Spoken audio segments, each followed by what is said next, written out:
बिस्मिल्लाहिर्रहमानिर्रहीम। अस्सलाम वालेकुम। आप सबको विद बी2 चैनल पे खुश आमदीद। वेरिकोसील ये बीमारी खासी कॉमन है, ख़ास तौर पे ये यंग लड़कों की बीमारी है। इसमें क्या होता है कि जो आपका स्क्रोटम है, जिसमें टेस्टिकल होते हैं, उसके जो उसमें जो उसका जो वेनस ड्रेनेज होता है, मतलब वेन्स का काम क्या है कि जो जब टिश्यू जो ना ऑक्सीजन से भरा हुआ जो खून इस्तेमाल करते हैं, जो आर्टरीज हार्ट से लेके आती हैं, वेन्स का काम ये है कि वो जो है ना वो खून वापस जो है ना, मतलब इस्तेमाल शुदा, वो वापस जो है ना वो हार्ट की तरफ लेके जाना होता है। ठीक है। तो अगर तो वेंस के उसमें कोई ब्लॉकेज आ जाए तो उसमें यह ना कि वो वेंस जो है ना वो बढ़ जाती हैं। ठीक है। तो इसी तरह ये स्क्रोटल रीजन में ये वेंस जो है ना वो बढ़ जाती हैं, जिसकी वजह से ये जो बीमारी होती है वेरिकोसील। ठीक है। लेकिन इससे पहले कि मैं वेरिकोसील के बारे में तफसील से डिस्कस करूं, पहले मैं आपको ये बताना चाहता हूं कि मैंने अपनी वेबसाइट ubeddb.com के नाम से लॉन्च कर दी है। ठीक है। जिन लोगों को ख़ास तौर पे रीडिंग का शौक़ है, वो जो है ना इस वेबसाइट से ख़ासा जो है ना वो इस्तेफ़ादा हासिल कर सकते हैं। ठीक है। और मैं मुख्तलिफ़ बीमारियों के बारे में पोस्ट लगाता रहता हूँ अपनी वेबसाइट पे, और इसके अलावा जो है ना फिर कुछ और ट्रेंडिंग टॉपिक्स पे भी जो है ना अपनी इस वेबसाइट पे पोस्ट करता रहता हूँ। तो चलें वापस आते हैं इस टॉपिक की तरफ।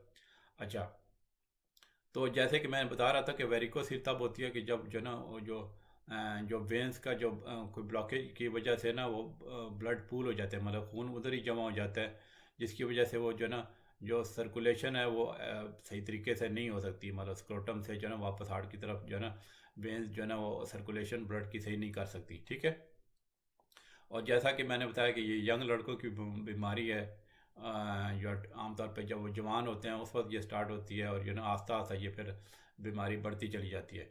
इसकी वजह से जो ना थोड़ा बहुत डिस्कम्फर्ट और पेन हो सकता है। ठीक है।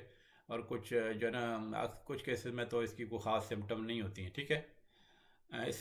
और वेरिकोसिल जो है ना, इसकी वजह से फिर ये है ना कि अगर दायरा ये बीमारी बढ़ जाए तो जो है ना वो जो टेस्टिस की डेवलपमेंट बहुत पुअर हो सकती है। ठीक है। और इसके जो टेस्टिस आपको पता ही है होगा कि वो स्पर्म प्रोड्यूस करते हैं। तो ज़ाहिर है अगर स्पर्म प्रोड्यूस नहीं करेंगे तो जो है ना वो जो है ना एक जो है मर्द जो है ना वो जब शादी उसकी होगी तो वो फिर ज़ाहिर है वो बच्चे नहीं पैदा कर सकेगा। ठीक है। तो अगर ऐसे केसेस में मतलब जब ये ज़ाहिर है ये कॉम्प्लिकेशन होने का चांस हो, ठीक है, तो उस सूरत में इसकी ट्रीटमेंट बिल्कुल करवा लेनी चाहिए। ठीक है। इससे पहले मैंने इसके बारे में एक शॉर्ट वीडियो अपलोड की थी, उम्मीद है आपने देख ली होगी। आज मैं इसके बारे में तफसील से बात करूँगा। तो सबसे पहले तो मैं इसकी अलामात यानी सिम्टम बता देता हूँ। ये आमतौर पे जो ना जो वेरिकोसील है ये लेफ़्ट साइड पे होती है। ठीक है। अ, और वो आगे मैं चल के बताऊँगा कि लेफ़्ट साइड पे क्यों होती है ज़्यादातर। ठीक है। और इसमें ज़्यादातर जैसे मैंने बताया कि इतनी कोई ख़ास सिम्टम नहीं होती, लेकिन अगर सिम्टम हो जाए तो फिर यह कि पेन हो सकता है बड़ा डल किस्म का, और एकिंग पेन पेन हो सकता है, या फिर डिस्कम्फर्ट होता है। ख़ास तौर पे जब लड़का जो खड़ा रहता है, या मतलब दिन के इख्तिताम पर ख़ास तौर पे जिन लोगों की खड़े रहने वाला ज़्यादा काम है। ठीक है। तो उनको ये ज़्यादा होता है फिर, और फिर जब वो लेटते हैं बिस्तर पे तो वो जो है ना पेन जो है ना पेन की शिद्दत कम हो सकती है। इसके अलावा जो स्क्रोटल रीजन में एक मैस सा फील होता है। ठीक है। मतलब ज़ाहिर अगर वो जो वेरिकोसील जो उसकी जो बेसिकली जो वेंस की अलाइजमेंट ज़्यादा बढ़ जाए तो थोड़ा मतलब ग्रोथ की शक्ल में या मैस की शक्ल में वो होता है, उसको हम आमतौर पे बैग ऑफ वर्म्स कहते हैं। ठीक है। और वो टेस्टिस के ऊपर जो है ना वो विजिबल होना शुरू हो जाता है। ठीक है।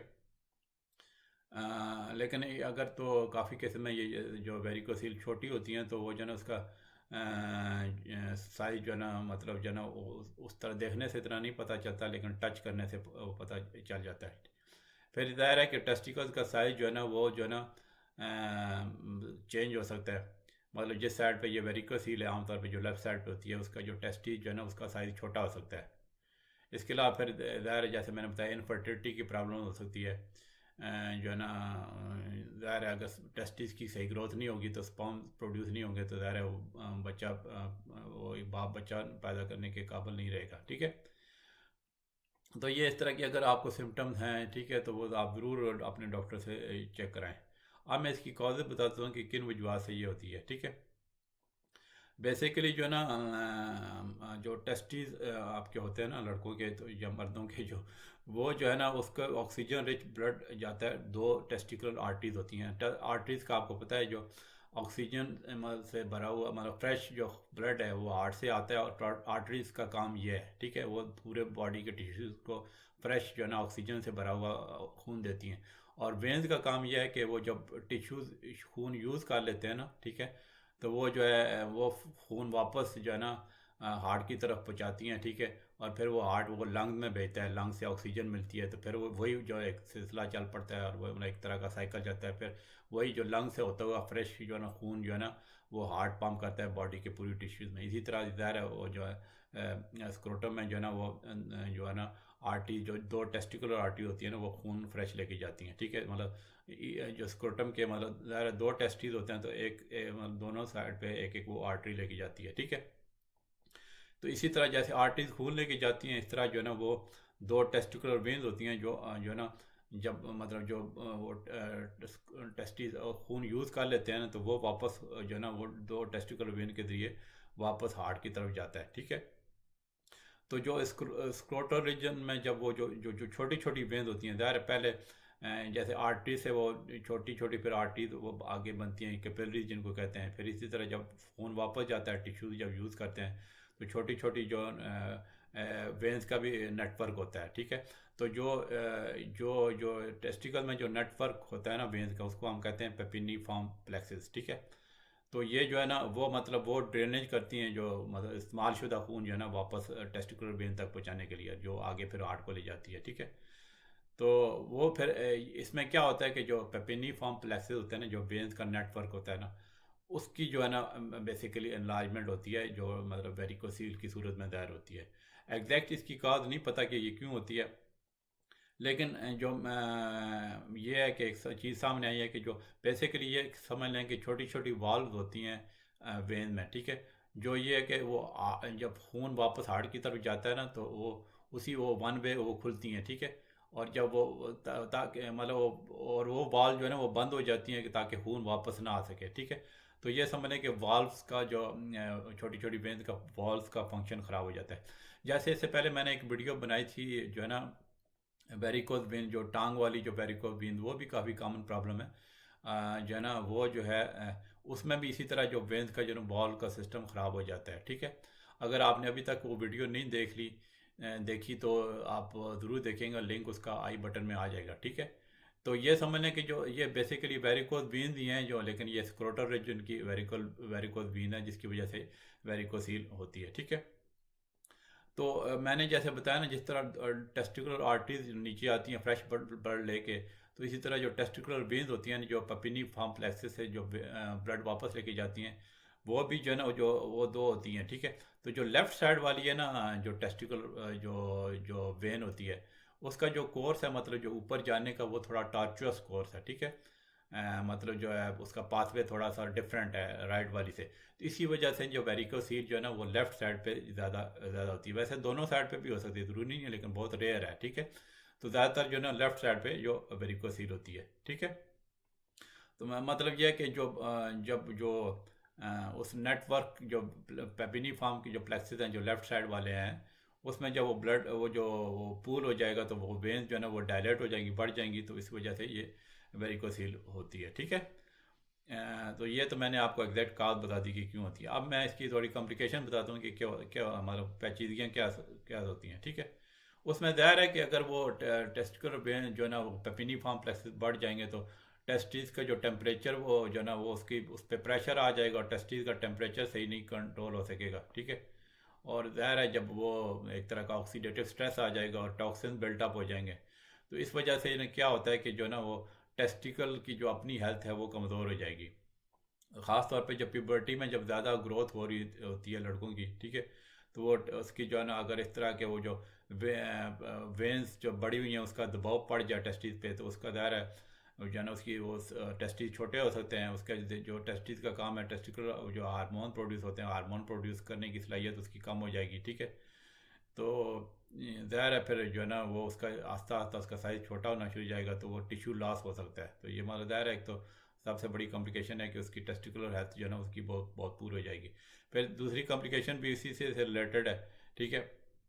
तो उसमें मतलब क्या होता है कि जो 10 से 20% जो मर्द होते हैं, ठीक है, अगर वेरिकोसील उनका मैं जो है ना उनमें डायग्नोज हो जाए, तो उनको जो डिफ़िकल्टी होती है मतलब जो है ना एक तरह की इनफर्टिलिटी हो जाती है कि उनको वो बच्चा नहीं पैदा करने के काबिल रहते, ठीक है, बच्चा पैदा करने के काबिल नहीं रहते।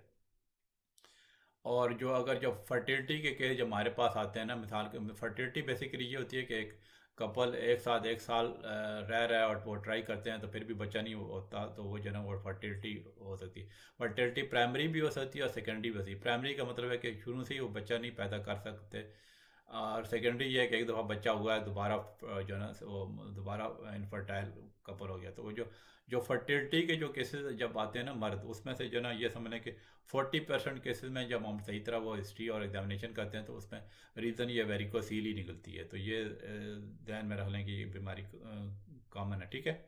अब मैं आ जाता हूँ कि इसको जब पेशेंट हमारे पास आते हैं तो हम डायग्नोज कैसे करते हैं। तो उसमें ज़ाहिर है जब पेशेंट को जब हमारे पास आते हैं तो वो उसका हम एग्जामिन करते हैं, देखते हैं उसके जो टेस्टिकुलर रीजन जो है, और हमारे टॉर्च से देखते हैं, और फिर उसके टच करना भी पड़ता है। देखें हमारे मेडिकल के जो ये शोबे में क्या क्या हमने देखना चीज़ें पड़ जाती हैं। एनीवे ये हमारा प्रोफेशन है ज़ाहिर है। तो अच्छा, तो इसमें ये होता है कि जब पेशेंट को हम लेटे हुए भी देखते हैं, चेक करते हैं, और फिर उसको कहते हैं कि वो खड़े हो जाएं, ठीक है। तो जब वो खड़े हो जाते हैं ना, तो फिर हम उसको ये जो एक वेल्सल्वा मनूवर होता है वो उसको हम कहते हैं। वो वेल्सल्वा मनूवर ये होता है कि बेसिकली हम कहते हैं कि सांस आप अंदर लें, ठीक है, और फिर सांस थोड़ा रोकें और जो ना नीचे जोर लगाएं। ऐसे ही है ना कि जैसे कोई बंदा पाखाना करते हुए जोर लगाता है, तो उसमें ये होता है कि जो वेरिकोसील थोड़ा सा इजी हो जाता है एग्जामिन करने के लिए। इसके अलावा फिर यानी कि अल्ट्रासाउंड भी करवा सकते हैं डायग्नोसिस कंफर्म करने के लिए वेरिकोसील का। अब आ जाते हैं कि इसकी हम ट्रीटमेंट कैसे करते हैं। इसमें क्या होता है कि बेसिकली ये डिपेंड करता है कि जो ना पेशेंट की जो ना मतलब सिम्टम्स कितनी सीरियस हैं, ठीक है। मतलब लेट्स से कि एक बच्चा लड़का है, ठीक है, और अगर उसकी वो शादी होगी है, ज़ाहिर है उसको इनफर्टिलिटी की प्रॉब्लम है, तो ज़ाहिर है फिर जो ना इस वजह से अगर इनफर्टिलिटी हो रही है तो उसको ट्रीट करना पड़ेगा, ठीक है। या फिर लड़के को ज़्यादा सिम्टम है, बहुत ज़्यादा पेन रहता है, जो है ना जो उसको जो है ना मतलब डिपेंड करता है ना कि उसकी रिक्वायरमेंट क्या है। मतलब ये है कि कुछ लड़कों में अगर इतनी सिम्टम नहीं है, हल्की सी है प्रॉब्लम है, तो उसको हम ये भी कह सकते हैं कि आप एनुअली चेकअप कराओ, ठीक है। लेकिन यह है कि ज़ाहिर है अगर टेस्टिकल का साइज छोटा होना चाहिए, उसकी डेवलपमेंट सही नहीं है, स्पर्म काउंट लो हो जाए, ठीक है, तो वो जो है ज़ाहिर है उसकी ट्रीटमेंट करवा लेनी चाहिए। लो स्पर्म काउंट को बढ़ाने के लिए जो भी मेरी इसी चैनल पर एक वीडियो मौजूद है, वो डिफरेंट वजूहत से जो लो स्पर्म काउंट हो जाता है, वो जो है ना वो बड़ी मालूमाती वीडियो है, तो वो भी आप देख सकते हैं, ठीक है। अच्छा, तो इसमें फिर जब ट्रीटमेंट जब के लिए हमारे पास पेशेंट आते हैं, तो फिर जो यूरोलॉजिस्ट को हम रिकमेंड करते हैं, जो यूरोलॉजिस्ट मतलब चीज़ का जो डॉक्टर होते हैं, ठीक है। तो उसमें ये होता है कि जो बेसिकली ये है ना कि एक सिंपल चीज़ ये है कि जो बेसिकली वेन जो आपको मैंने बताया ना कि पेपिनी फॉर्म प्लेक्सिस जो बेसिकली जो बढ़ जाती हैं, उनको हम लाइगेट एक तरह का वो सील ऑफ कर देते हैं, ठीक है। मतलब ये है कि बेसिकली क्या होता है कि आप थोड़े से हैरान होंगे कि अगर वो वेंस को बंद कर देंगे तो खून किधर से वो वापस जाएगा। तो उसका बड़ा नेचुरल कुदरत ने बड़ा अच्छा सिस्टम बनाया हुआ है कि जो अगर एक एबनार्मल वेंस को अगर जो एबनार्मल वेन है उसको हम सील कर दें, तो वो जो दूसरी नॉर्मल वेन्स होती हैं ना, दूसरे साथ और भी इसके अलावा सर्कुलेशन में होती हैं जो वेन्स आर्टरीज, तो वो एक तरह का टेकअप कर लेती हैं सिस्टम को, तो वो खून जो है ना नॉर्मल जो साथ उसके वो जो वेन्स होती हैं ना वो टेकअप कर लेती हैं, तो इससे कोई घबराने की बात नहीं है, ठीक है। तो फिर ज़ाहिर है फिर जब जो एक लड़के का वो ऑपरेशन हो जाएगा तो उसकी जो टेस्टिकुलर ग्रोथ सही तरह फिर से शुरू हो जाएगी, स्पर्म काउंट इम्प्रूव हो जाएगा, ठीक है। तो ये मतलब उसके ज़्यादा ट्रीटमेंट के फ़ायदे हैं, ठीक है। उसमें फिर रिस्क कुछ सर्जरी के रिस्क भी हैं, मतलब यह है कि थोड़ा हाइड्रोसील होने का ख़तरा होता है, मतलब टेस्टिकल के फ्लूइड बन जाता है, वेरिकोसील दोबारा भी हो सकती है, इन्फेक्शन का रिस्क हो सकता है, टेस्टिकुलर पेन हो सकता है। लेकिन यह है कि देखें जब भी कोई हम ट्रीटमेंट सजेस्ट करते हैं ना तो उसमें हम बेनिफिट देते हैं। एक लड़का है, इसकी शादी हुई है, वो 1-2 साल हो गए या ज़्यादा अर्सा हो गया, उसका औलाद नहीं हो रही, तो जब तो ज़ाहिर है उसको तो इलाज करना ज़रूरी है ना, ठीक है। तो बेसिकली ये हम ये नहीं देखते कि सर्जरी के कितने वो रिस्क हैं, देखते हैं कि ट्रीटमेंट के फ़ायदे कितने ज़्यादा हैं, ठीक है।